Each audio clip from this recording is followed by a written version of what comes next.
12 yuntas. Y pasando Elías por delante de él, echó sobre él su manto. Ese manto le vino de sorpresa a Eliseo.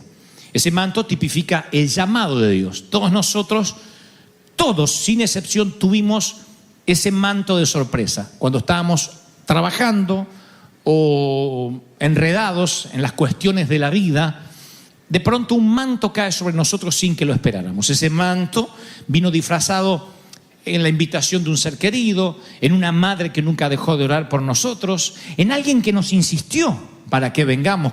Es un manto que llega cuando estamos muy ocupados y a veces cuando ni siquiera estamos pensando en que Dios tiene un propósito para con nosotros. Dios llamó a Moisés cuando él guardaba los rebaños de Jetro, a Gedeón mientras estaba trillando trigo. Si leemos y escudriñamos más las Escrituras, vamos a encontrar que David fue llamado para ser ungido cuando estaba cuidando las ovejas. Fue el único que no estaba ofrecido allí para que derramaran aceite sobre su cabeza. Lo cual me certifica una vez más, o no certifica, de que Dios no unge a ofrecidos, sino a llamados al ministerio. A Amós, cuando fungía, oficiaba de boyero. A cada discípulo, ustedes van a recorrer los 12 llamados y van a ver que cada uno de ellos estaba haciendo un trabajo. No aparece un solo episodio donde alguno de ellos estaba vago, donde alguno de ellos estaba sin trabajo y dijo, qué bien que me vino el discipulado porque no tenía nada que hacer. Justo me habían despedido de la pesca y estaba buscando empleo con el periódico bajo el brazo, así que justo en ese momento Jesús me llama. Él nunca llamó a gente desocupada. Es un principio espiritual. Por lo general, cuando Dios nos llama, tenemos que dejar algo que nos duele dejar, no algo que no veíamos la hora de dejar. Esta debería ser la condición, este debería ser el principio para saber si donde Dios te puso realmente nació en su corazón. Porque si nació en el corazón de Dios, posiblemente te dolió dejar el sitio, el lugar que antes estabas haciendo. Ahora, cuando ya no tienes más nada que hacer, cuando te estás jubilando, cuando no consigues empleo, cuando no te gusta lo que estás haciendo y dices, me gustaría servir al Señor, lo más probable es que aún, no digo que nunca, pero aún todavía Dios nos está llamando. Hasta Alfred por ahí, no sé si Alfred estaba, lo vi hace un momento. Quiero que te acerques. Yo quiero que hagas, que trates de acomodar algo acá, que estés de espalda a mí, así, y trates de como que estás trabajando. No desenchufe nada más el plasma, lo único que te pido. Entonces, ese tipifica a Eliseo. Eliseo está trabajando, está haciendo lo suyo. Bueno, estaría arando la yunta de bueyes. Él no sabe que hay un llamado que va a venir sobre él. Él no está esperando, a él no le dijeron, Elías anda por el barrio, Elías anda por la ciudad. Así que a él le va a caer un manto. Le va a caer un manto, ese manto es inesperado, así que lo que hace Elías, no sé qué es lo que ve en él, pero cuando lo ve, lo que hace, pasa delante de él y le hace y sigue caminando. Eso es lo que hace. Ahora devuélveme el saco, que no es un manto, che, es mi saco. Gracias. Yo quiero que vean que ustedes tengan esa figura, porque a veces decimos, le cayó un manto. ¿Cómo será que lo tocó así? No, literalmente, creo que no era este saco, era un manto, era mucho más grande. Y cuando ese manto viene sobre él, literalmente lo cubre. Los judíos saben lo que esto significa. Los hebreos saben que el manto cayendo sobre una persona es un llamado. El manto tipifica aquello que viene de parte de Dios de manera sobrenatural. Por ejemplo, cuando nosotros fuimos llamados a ser pastores, siempre nos preguntábamos si tendríamos lo necesario. Decíamos, no estamos a la altura. Esencialmente yo no me sentía a la altura. Yo nunca dije, sí, realmente tenemos lo que hace falta, yo estudié para esto, toda la vida me preparé para ser pastor. Yo nunca sentí eso. Porque decía, no voy a tener tantos mensajes para todos los domingos. Los evangelistas andamos por el mundo con 4 o 5 mensajes. Y oramos que la gente no nos ande siguiendo, ¿no? Porque si nos siguen tenemos que cambiar el mensaje y eso es una complicación. Así que yo decía, no tengo tantos sermones y por otro lado no tengo la habilidad para la administración, para llevar una nave insignia adelante. Decía, no lo voy a lograr. Y de pronto, juntamente con el llamado, cae un manto. Un manto inesperado, con capacidad, con los dones, con lo que te hace falta para llevar adelante lo que Dios quiere que lleves adelante. Yo lo comparo mucho con las madres. Las mamis, que nunca lo fueron, al quedar embarazadas, automáticamente cae un manto sobrenatural que, aunque estén en la selva, aunque nunca hayan hablado con su mamá, aunque nadie las haya adiestrado, esa señora o esa dama sabrá cómo amamantar a su niño, sabrá cómo cambiarlo, se las arreglará. Es como que de pronto un giga sobrenatural viene y la transforma en mamá. Mientras que los padres tardamos 20, 25 años en darnos cuenta. Un día los padres miramos a los hijos y decimos, pensar que soy papá. Y ella dice, desgraciado, ahora se da cuenta, yo lo supe el primer día que tuve mi atraso, que ella era madre.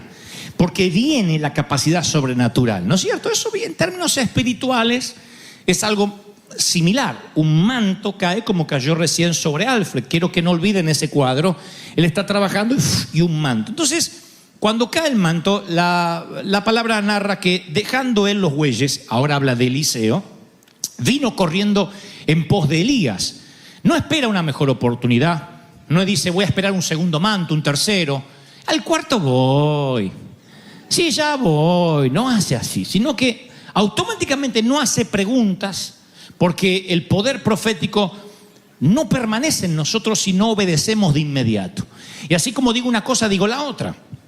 Si de pronto alguien dice, yo no sé si Dios me llamó, porque yo cuando no tuve empleo o cuando me quedé desocupado, fui a servir al Señor y me metí en las cosas de Dios. Así debes saber lo siguiente, que cuando el manto cae sobre ti, como cayó sobre Alfred recién, eso no se va a volver a repetir. Ese manto profético, ese llamado, a veces ocurre una sola vez y demanda obediencia absoluta. Estoy hablando de un llamado de Dios, de un llamado a moverte. Hay órdenes que son directas de Dios, que de golpe tienes que hacerlo. Hay que correr. Hay que obedecer. Y alguien aquí necesita oír esta palabra, aunque es la básica, la primordial, la primera, la primitiva. Alguien necesita oír esta palabra. Si el manto cayó sobre ti, si hay un sentir, un fuego que te quema, empieza a correr. No camines, corre, porque se siente el sonido de la abundancia, porque viene una gran lluvia y te va a alcanzar. Hay alguien que dice, yo estoy esperando confirmación. No, si el manto te cayó, si sientes el llamado de Dios, tienes que obedecer. ¿Qué le dice Eliseo a Elías? Le dice, te ruego que me dejes besar a mi padre y a mi madre y luego te voy a seguir. Un beso le pidió. ¿Cómo no? Le dice Elías. Anda a darle un beso al viejo y a la vieja. No dijo, me queda una semana, un mes, espera que cobre la jubilación. No, un beso. Porque el llamamiento no vino a Eliseo en forma de mandato, sino en forma de oferta. El manto cayó sobre él. Si obedeces, esa unción profética queda sobre ti y él acepta de inmediato. Él consideraba que valía la pena el sacrificio de dejar a los suyos, de abandonar su familia. Cuando digo abandonar, es dejarla atrás y pasar a otro nivel. Luego abandona su oficio y sus herramientas de trabajo, porque dice, se volvió. Fíjense qué bueno que es Eliseo, cómo sale por la puerta. Toma un par de bueyes, los mató, puso una parrilla argentina, los 2 bueyes, y les dio a su gente para que comiesen. Después se levantó y fue tras Elías y le servía. No se fue pegando un portazo, no saltó por la ventana, salió por la puerta grande y dijo, muchachos, yo me tengo que ir. Les voy a cocinar 2 bueyes, vamos a comer bien, vamos a celebrar y a terminar esto como lo empezamos. No es este el mensaje, lo medular, pero noten cuántos principios tiene esto. ¿Vieron cuántos principios? Alguien le cae el manto, no está esperando ahí, dame un manto, quiero un manto, no, le cae el manto, el llamado, el primero, el primitivo viene de parte de Dios. Segundo, él deja a los suyos. Tercero, indemniza a los que están trabajando con él y parte a una travesía. Y acá empieza una historia extraordinaria que estoy seguro que muchos de ustedes han oído, pero nunca como el Señor nos la hablará hoy en los minutos que restan. El segundo libro de Reyes contiene uno de los episodios más espectaculares de las Escrituras. Es la historia de un tour de un envejecido Elías y un siervo jovencito Eliseo, más o menos como Alfred, así de jovencito y no tan envejecido como este servidor. Dios le informa a Elías que su ministerio en la tierra se terminó. Dios le dice a Elías, tienes que buscarte un sucesor. Pero Elías dice, a ver si dejo en mi lugar a alguien que no tiene la misma unción, que no tiene la misma pasión. Ese es el temor de todos los que servimos al Señor, el legado. Así que Elías tiene que buscar un sucesor, se pregunta si Eliseo lo es. se alegra que Eliseo al recibir el manto lo está siguiendo, pero todavía faltan algunas pruebas, algunas materias que rendir. Y se lo lleva a Eliseo, Elías, en una gira imprevista, en su último día en la tierra, ya se está por ir, no hay tiempo para capacitarlo grandemente al tipo. Pero Elías todavía lo va a probar y llegan a un sitio llamado Betel. Betel tiene una gran herencia espiritual porque es allí donde Jacob había ofrecido su sacrificio, pero algo le había pasado a esa ciudad en los últimos años. Un tal Jeroboam había levantado un becerro de oro y la ciudad estaba entregada a la idolatría. Había una generación entera que no conocía a Dios. Así que en este momento Betel tipifica, representa la sociedad. Anaheim, California, Estados Unidos, México, no sé. Tipifica a los que no tienen a Dios, porque es una ciudad idólatra, es una ciudad endurecida, peor que los idólatras de Baal. Así que es allí cuando Elías lleva a Eliseo a Betel, se da vuelta y le dice: Eliseo, quédate aquí. No le dice: ¿por qué no te quedas? Te sugiero. ¿Te quedarías aquí? Le dice: quédate aquí. Recuerden que es el mismo hombre que le arrojó un manto. Elías no es un pusilánime. Elías no tiene una mesa de debate para saber qué tú quieres hacer y qué no quieres hacer. Elías es un hombre de pocas palabras.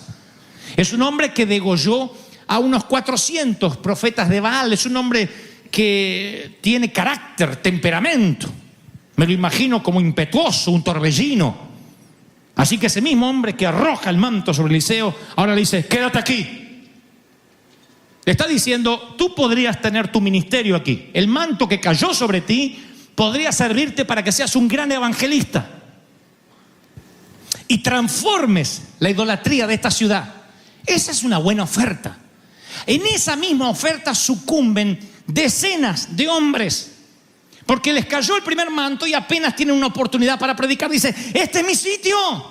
Y dice: sí, ya tengo lo necesario. Es todo lo que esperaba, que me nombraran evangelista, que me dijeran: ve a pastorear tu propia congregación. Estaba esperando eso. Gracias, este era mi momento. Eso es lo que cualquiera hubiese dicho, pero no Eliseo. Eliseo sabe que para transformar la atmósfera de una ciudad necesita mínimamente la misma unción de su maestro. Así que Eliseo responde: vive Jehová y vive tu alma, que no te dejaré. Porque Eliseo sabe que no puede transformar una ciudad simplemente con un título. Él dice: no, yo quiero algo más. La Biblia no lo dice, pero creo que Elías empieza a respirar aliviado y dice: no se equivocó el Señor cuando me guió a arrojar el manto sobre él. Este no es un hombre que está buscando su propia agenda, que pueden usar, que pueden utilizar para su propio proyecto. Y la palabra dice que si no mueres a ti mismo, a tus proyectos, a tus visiones, si primero no sirves, nunca Dios te pondrá en una posición de autoridad. Uno tiene que servir como Josué sirvió a Moisés, como Eliseo sirvió a Elías. Y eso significa renunciar literalmente. Bueno, hablar con tu esposa, con tu esposo y decir: bueno, Dios nos plantó acá. Si nunca nosotros vamos a ser número uno, si nunca Dios nos va a llamar a otra cosa, vamos a morir sirviendo. Y cuando tienes esa actitud de verdad, no de la boca para afuera, sino que el corazón está alineado con lo que dice la boca, ahí es cuando Dios dice: tienes espíritu de siervo y aquí te pondré por cabeza y no por cola, por encima y no por debajo. Pero el espíritu primero es de servicio. Si Aarón y Hur no sostienen los brazos de Moisés, no prevalece Israel. Moisés no puede tener los brazos en alto, está viejito, y Aarón y Hur se los levantan. Y mientras que Moisés tiene los brazos levantados, Israel gana la batalla. Y allá está peleando Josué como un loco. Josué necesita algo de crédito, que alguien le diga: che, qué bien que peleaste. Y de pronto ve Josué que lo empiezan a rodear los enemigos, mira hacia atrás y es que el viejito baja los brazos. Yo hubiese dicho: Señor, cambiame el sistema. Que yo, Josué, que el que estoy peleando, el que estoy sirviendo, el que me duelen los callos, que cuando yo levante la mano ganemos, no cuando el viejito ese acabado levante los brazos yo tenga que ganar y cuando los baje yo tenga que perder. Y Aarón y Hur, ¿qué me dicen de Aarón y Hur? ¿Qué papel jugaron? Sostenían los brazos. ¿Alguien aplaude a quien sostiene los brazos? No, solamente el sostenido. ¿Quién reconoce al que sostiene los brazos, a los a los puntales, a los que apuntalan en secreto, a los que oran. Se conmoverían ustedes si vinieran a las oraciones del 24/7 cuando hay hermanos y hermanas que oran y bendicen los pastores. Y de repente uno escucha esa oración y digo, Señor, oran con una pasión porque su tarea, su ministerio es orar, sostener. Pero si no hacen eso, difícilmente lleguen al otro paso. Siempre es así, servir. Y yo lo he hecho mucho tiempo y me frustraba porque yo quería servir en otra cosa. Y hasta tanto no dije, tal vez me muera haciendo esto, sirviendo, Dios no me llevó a otro nivel. Y Elías prueba, Eliseo, dice, quédate aquí. Le está diciendo, predica a estos idólatras, usa el manto y lo que vino sobre ti cuando estabas arando con los bueyes. Y Eliseo dice, no, es que eso no alcanza. Yo quiero una doble porción, quiero 2 partes de lo que tú tienes. Yo quiero 2 veces más la unción que he visto que tienes, porque si no esta sociedad no va a cambiar. Quiero doble. ¿Cuántos tienen sed de una doble porción? Alguien tiene que decir amén. Y no se quiere mover. Vive Jehová, que no me moveré.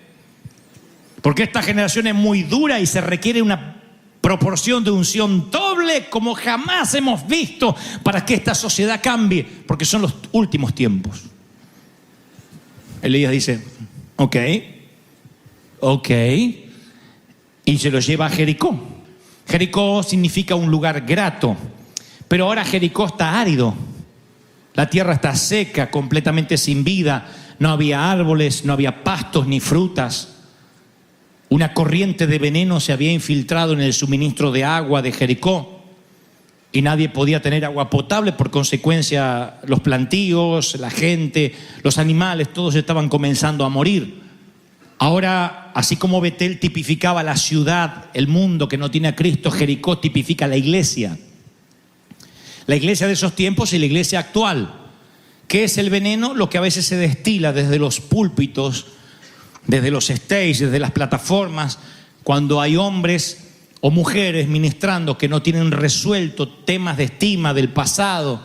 Hay odios y resentimiento. Por eso hay gente que predica con tanto desdén, con tanto, no quiero decir odio, pero con tanta, a veces con saña.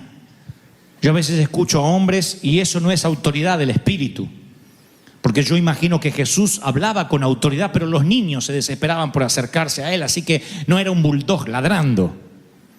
Y cuando yo veo hombres que usan la plataforma o el púlpito para herir, o desperdician horas maravillosas de los oídos que Dios les está prestando para hablar de otro ministro, cuando hay que hablar del Señor, cuando hay que hablar de Cristo. Dios nunca nos dijo, usa el púlpito para denunciar. El púlpito es para hablar del Señor, para exaltarlo a Él. Yo interpreto de que cuando uno no está sano, cuando ha tenido heridas, todos las hemos tenido, pero no han sido sanadas, saneadas, purificadas. Con esas heridas ministramos, con esas heridas salimos y herimos. Y destilamos veneno, envenenamos los oídos y los corazones de la gente. Esa es la responsabilidad que, por ejemplo, yo tengo esta mañana. Yo podría envenenarlos. Tú dices, soy lo suficientemente inteligente para que nadie me envenene. Yo podría envenenarte sin que te des cuenta, decirte algunas sutilezas, usar la ironía y decirte cosas, sembrar semillitas de veneno para que tengas resentimiento contra otras iglesias, para que tengas resentimiento contra ciertas doctrinas. Y tengo que cuidarme de no decir lo que yo pienso, porque yo no estoy aquí para llevar el avión donde a mí se me antoja, sino que soy un piloto para llevar el avión donde el Espíritu Santo dice que tiene que ir. Y esa es la frecuencia de vuelo. ¿Me siguen? Entonces yo tengo que dejar lo que a mí me gusta, lo que a mí me gustaría decir, y decir lo que Dios diga. No decir lo que me gustaría que Dios dijese, sino lo que Dios está diciendo. Y Jericó tipifica la iglesia, un sitio que era un lugar grato, pero ahora que está muerto, seco.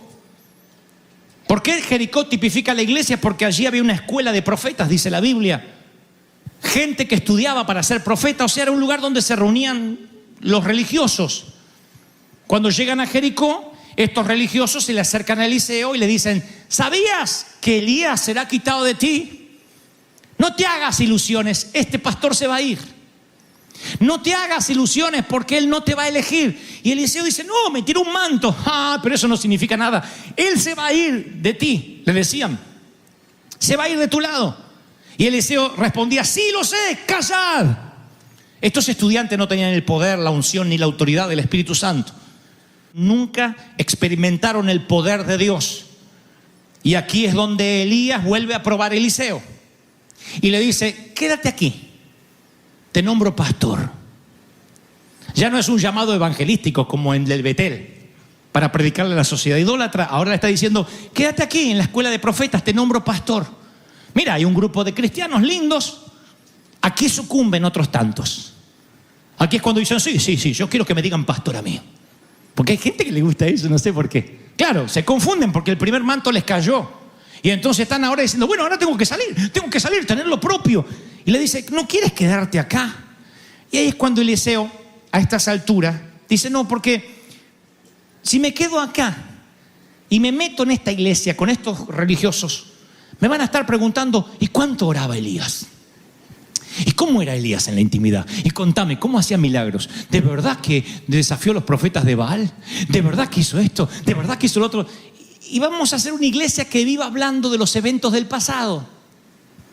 Si yo me meto de pastor ahora sin una doble porción del Espíritu, sin una doble porción de lo que tiene Elías, lo único que vamos a hacer es poner una iglesia para tratar de imitar lo que vimos todos estos años. Está bien que tengas el llamado, está bien que quieras fluir en lo que Dios te llamó, pero hay tiempos, hay momentos que tienes que saber discernir. Y entonces Eliseo piensa, si yo me quedo ahora en Jericó, seguramente vamos a vivir hablando de lo que fue Elías. Y en vez de hablar del Dios de Elías, vamos a pasarnos la vida hablando del Elías de Dios. ¿Cuántas congregaciones vamos? Fuimos y decimos, ¿viste lo que dijo el pastor? ¿Y viste lo que hizo? ¿Y viste lo que dijo? Hay momentos que cuando Dios llega, irrumpe, el pastor desaparece, el hombre se fuma y la gloria de Dios, lo que te tocó en el corazón, es lo que permanece, lo que cambia la vida y lo que hace que regreses. Ese es el espíritu correcto. Cuando Elías le dice a Eliseo, quédate aquí en Jericó y sé pastor, ¿qué responde Eliseo? Aquí me quedo. Y Elías lo mira al petizo y dice, wow, parece que este nos está buscando puesto. Y van, se paran frente al Jordán. Y entonces cuando se paran frente al Jordán, del otro lado iba a estar el carro de fuego donde se iba a ser arrebatado Elías. Me tenía que haber traído un saco más cómodo, pero no sabía que iba a predicar esto. No sabía quién me iba a sacar el saco. Entonces Elías toma otra vez el manto, se para frente al Jordán. Escuchen esto, el Jordán no es, yo estuve en el Jordán, hay sitios donde uno puede cruzar hasta acá. No es ni tan ancho, ¿no es cierto? Así que ellos podían haber cruzado, o había profetas ahí, de la escuela de profetas que habrían construido una balsa para su maestro en cuestión de horas.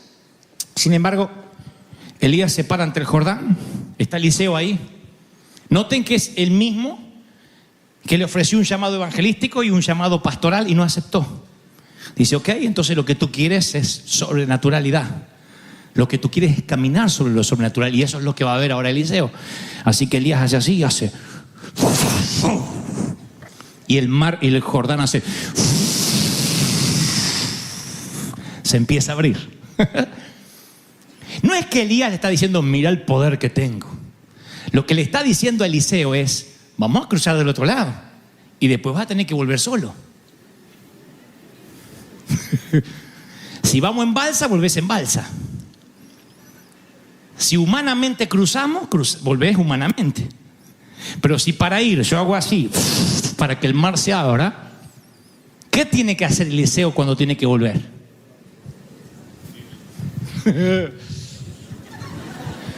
No, si el llamado no es para gente que dice, ay, tengo ganas de ser pastor. No.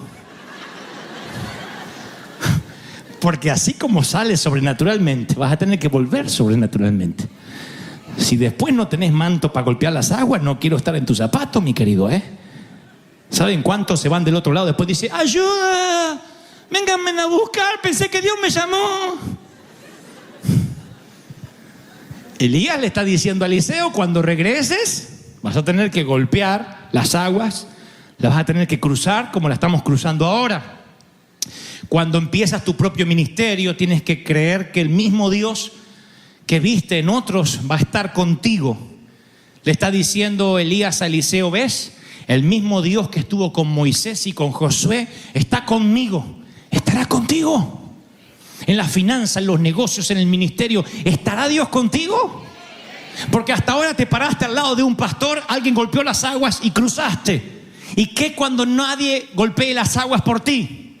Empieza a llorar, nos dicen, todo va a estar bien, haremos los estudios correspondientes, pero no te quise preocupar, no los quise preocupar.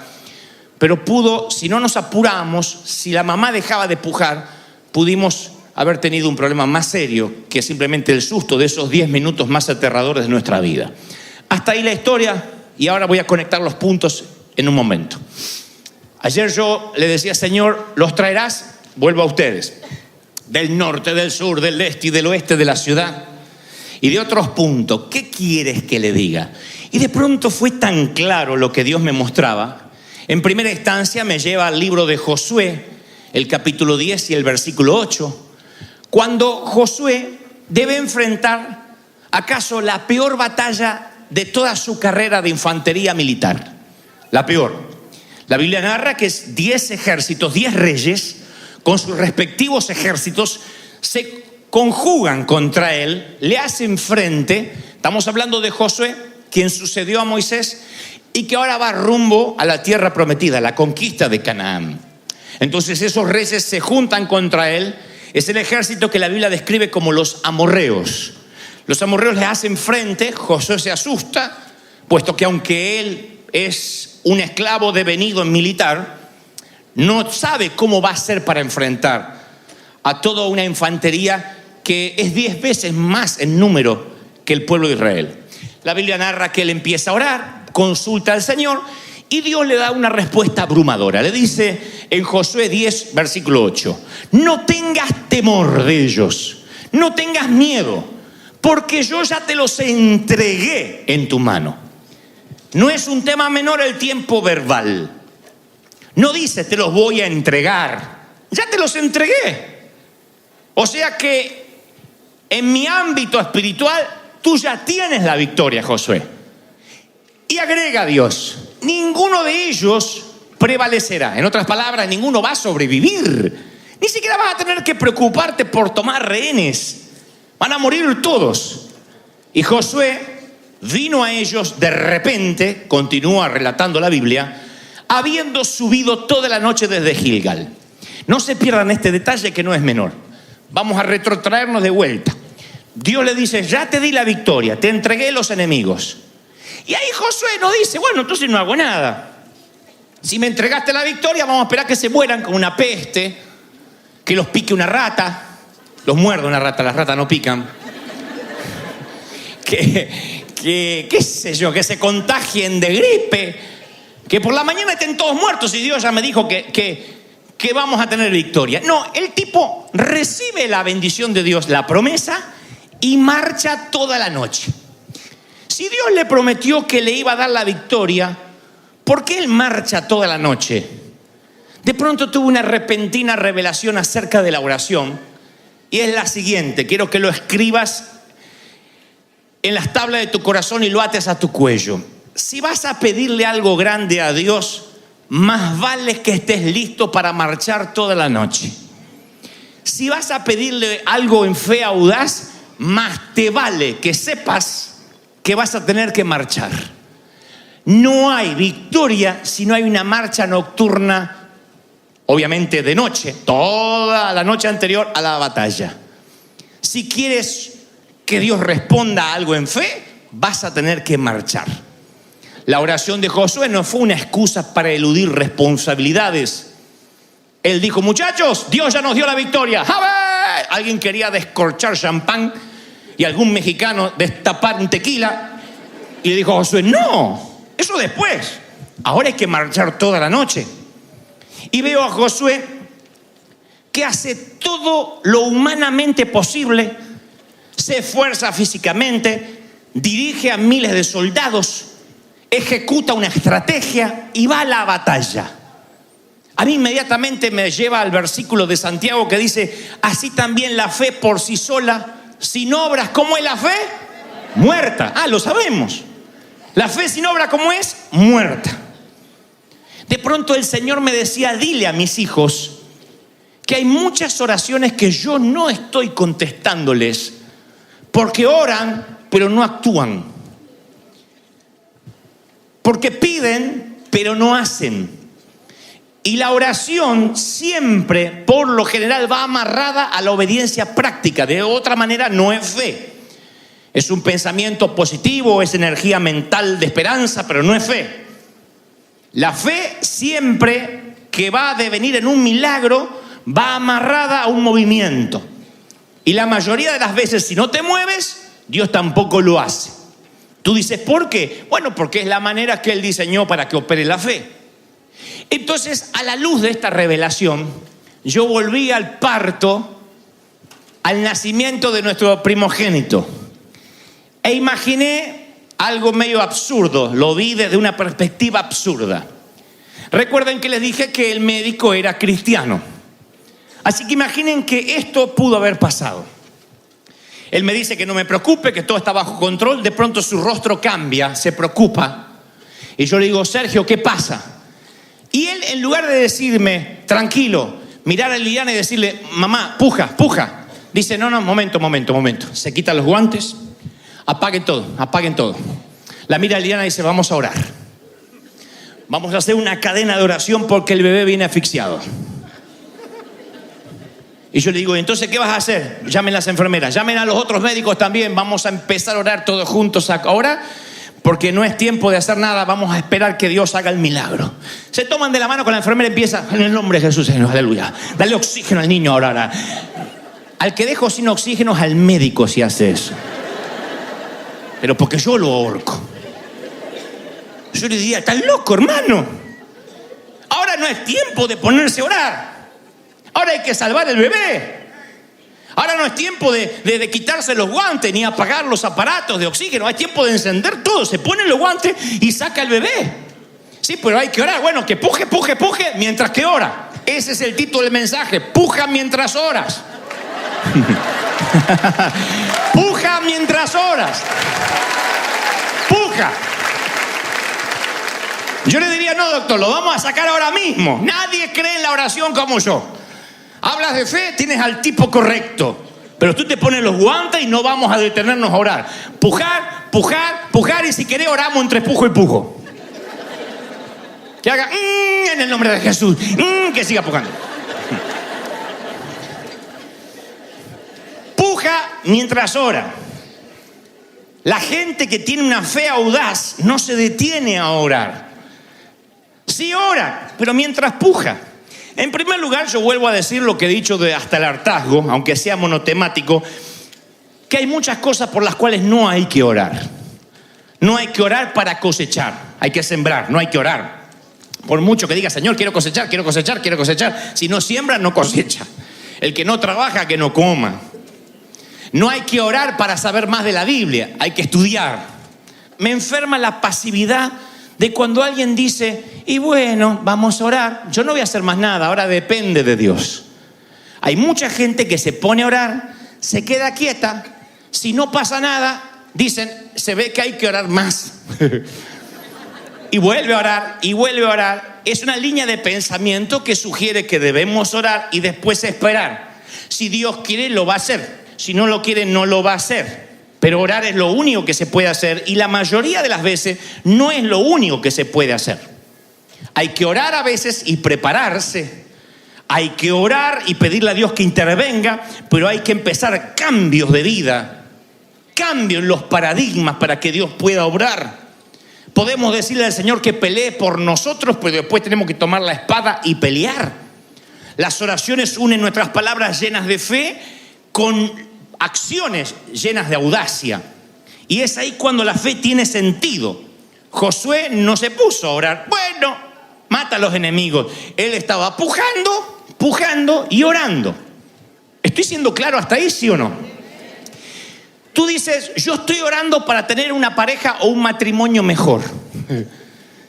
Si tú no empujas, si tú no pujas, la oración no te va a cambiar el marido, ni la esposa que elegiste. No voy a decir la que te tocó, porque no te vino por sorteo en Las Vegas, te la elegiste. No va a cambiar. Entonces hay gente que dice, yo estoy orando por mi marido. Una dama una vez me dijo, mientras que él duerme, yo le impongo manos y camino alrededor de la cama. Si no le cocinás, por mucho que le derribe los muros de Jericó, no estoy sugiriendo que la mujer nada más esté para cocinar. Los hombres también no se le caen las alianzas para cocinar, máximo si los dos trabajan. Lo que trato de decir es que así también hay hombres que dicen, yo estoy orando para que mi mujer cambie ese carácter podrido que le tocó, porque es Satanás en el nombre del Señor. Y si tú no dejas de ser machista, hay a veces unas actitudes machistas, como que si la mujer fuera una cosa.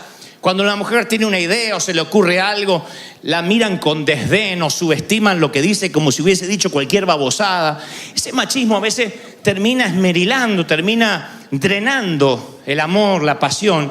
Y un día la dama se harta. Y no son demonios. Es que oraste y no pujaste.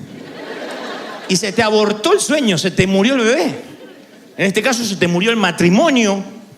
Porque lo que hiciste fue querer llevar adelante como macho un matrimonio en vez de como hombre. Entonces cuando uno dice, yo voy a dignificar mi matrimonio, ahí sí la oración tiene sentido. Si estás haciendo una oración por un empleo, en primer lugar no deberías quedarte en tu casa durmiendo. No puedes decir, bueno, yo ya anoche mandé muchos currículum por internet, ahora voy a dormir y que el Señor me sorprenda. No. Si vas a buscar trabajo en la medida de lo posible, si se puede, trata de ir personalmente. Ahora, tu oración es que Dios te ayude a salir de las deudas. Genial. Vas a tener que agarrar una calculadora y decir, a ver, estoy gastando de más. Lo digo en serio, uno tiene que analizar los números porque tiene que evaluar los daños, incorporar nuevos hábitos. El gran sabio de todos los tiempos decía, hay tiempo de sembrar y tiempo de cosechar, tiempo de reír y tiempo de llorar. Entonces yo creo que hay momentos en que uno dice, a ver, como Pablo, yo puedo vivir en la abundancia. Todos creemos que sabemos vivir en la abundancia. ¿Quién no? Uno dice, no hay que aprender para eso. Pero no todos aprendemos rápido a vivir en la escasez después de haber experimentado cierta abundancia. Es muy difícil levantar un pie y hacer equilibrio sobre la roca hasta que baje el agua. A nuestros hijos les cuesta mucho entender eso, que a veces hay que cortar internet, que a veces se terminó el cable, que a veces se terminó la soda y hay que volver al agua. No es para siempre, no es retroceder, no es que Dios quitó la mano, que hicimos algo mal, que estamos en pecado, sino que es lo que Dios quiere que hagas si le pediste que te ayude a librarte de deuda. Puja mientras oras. Hay momentos que tienes que decir, no, pujar y orar. Pujar y orar. Reestructurar. Hacer una reingeniería. Yo no te estoy diciendo nada que yo no haga, No te estoy diciendo tú que no lo sabes hacer y mírame a mí. Muchas veces, hasta el día de hoy, yo tengo que reestructurar porque me doy cuenta que hay cosas que no alcanzan, hay gastos que uno tiene sin sentido. Una vez una familia me dijo, tenemos una casa que nadie usa. Tiene 6 habitaciones, 8 baños y siempre estamos en el mismo lugar, todos amontonados. 8 baños y había 3 colas en la casa. O sea que más de 3 a la vez, aunque así quedaban baños. Y le digo, ¿por qué una casa tan grande? Y me dice, no sé, es que nos quedó grande y la seguimos pagando. Y entonces ellos oraban para salir de deuda y siempre estaban endeudados porque no pujaban. Porque no había agarrado el ritmo de que aunque Dios te da la victoria de ser libre de deuda, uno tiene que pujar, uno tiene que avanzar. Señor, bendice a mis hijos, dicen otros. Estoy orando para que bendiga a mi hijo. Pero esto no es magia. Por más que me traigan al Chucky acá adelante y diga, póngale la mano, No es magia. Si como padre no transmites principios, no le enseñas Si vienes a la iglesia, lo tiras en la escuela dominical, te lo lleva y le dice, agarra el iPad y no me molesta hasta el lunes. Tu hijo lo va a crear el iPad, YouTube, el tutorial de YouTube le va a enseñar. Pero no le va a enseñar el padre. Entonces, si uno dice, voy a orar por mis hijos, tú puedes levantar un cerco de protección, orar, pero hay que empujar, hay que educar. Tú puedes decir en el nombre del Señor, oro por mi hijo, le unjo con aceite para que no tenga malas compañías, pero necesita una reestructuración de bases. Que te sientes con él y le expliques, que hables de sexo. Si tú no hablas de sexo con tus hijos, a la hora que quieren saber, alguien más les hablará. Alguien más le dará información. Entonces tú no puedes decir, voy a orar para que Dios por la noche venga y le cambie el microchip y lo haga santo. No ocurre. El gran problema no es que espiritualizamos la Biblia, sino que la mistificamos. Y dejamos de ir a la batalla por pretender que Dios pelee nuestras batallas mientras que nosotros descansamos. ¿Cuántos alguna vez oraron para perder peso? Orá todo lo que quieras, no vas a adelgazar por oración, a menos que ayunes, claro. Ahora, yo no digo que Dios necesita que lo ayudemos. Josué había visto cómo Dios había mandado alimento del cielo por años, cómo había hecho brotar agua de la peña.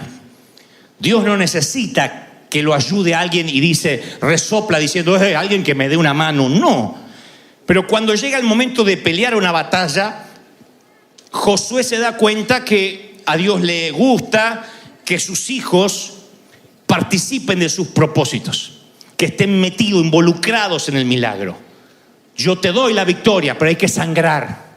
Yo te doy la victoria, pero hay que desenvainar la espada. Hay que pelear, hay que arriesgar, hay que actuar. De otro modo no habrá bendición. Cada oración necesita ser acompañada por la acción. Tú haces lo natural y Dios hace lo sobrenatural. Y Dios me decía ayer, cuando imaginaba tu rostro y tu cara y que me prestabas atención, yo soñé con este momento. Y Él me decía que te recalque una y otra vez que hay oraciones que Dios ya te contestó. Y tú dices, si me las contestó, ¿por qué no lo veo?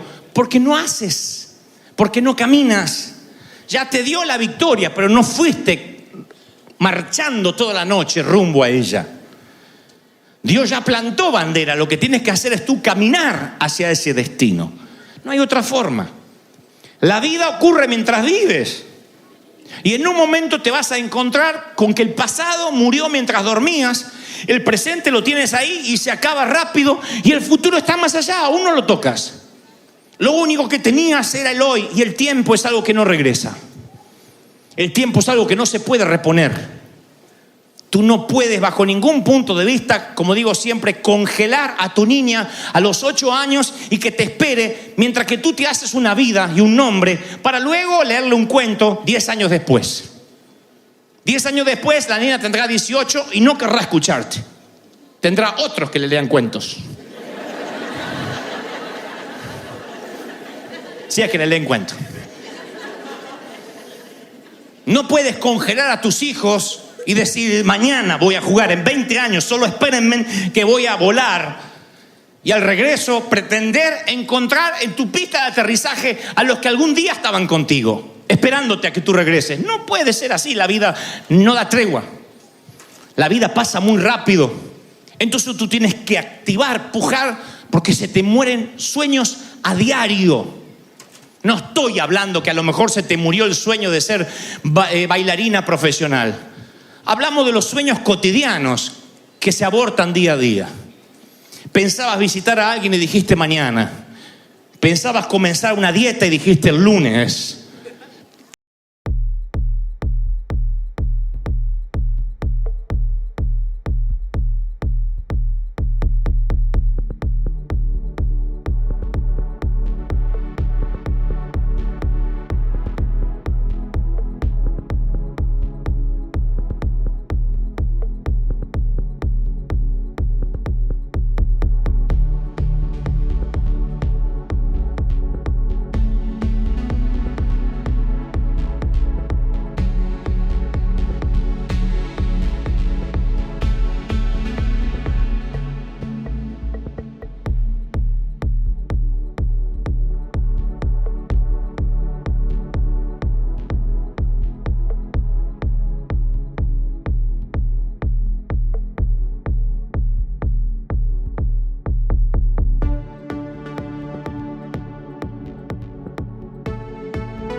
restart.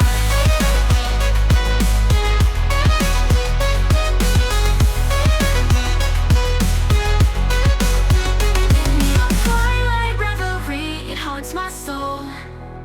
In this experimental dream, I'm whole. Layered vocals